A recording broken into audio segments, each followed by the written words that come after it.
Iran's current wave of protests is deeply rooted in its modern history. In 1979, the Iranian Revolution forced Shah Mohammad Reza Pahlavi to flee the country, ending the monarchy and bringing a new Islamic regime to power. While the revolution promised justice and independence, it also led to decades of political isolation and internal control. Soon after, Iran faced heavy international sanctions, especially from the United States, which severely restricted its oil exports, the backbone of its economy. As oil exports declined, Iran's currency, the rial, collapsed in value.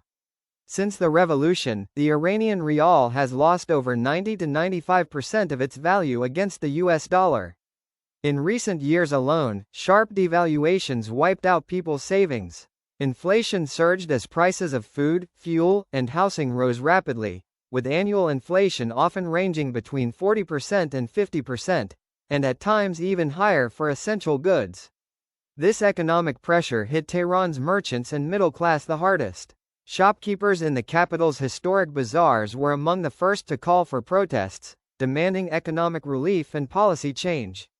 What began as localized demonstrations soon spread nationwide, transforming into mass protests that increasingly demanded a change in the political system itself.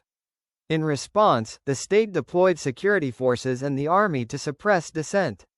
Violent clashes followed, and many civilians lost their lives, deepening public anger and mistrust.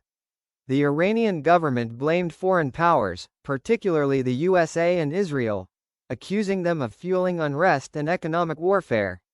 To limit coordination and control the narrative, authorities shut down or heavily restricted the internet, which delayed the flow of information and made real-time updates difficult to access.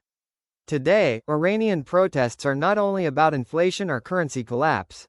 They represent decades of frustration over governance,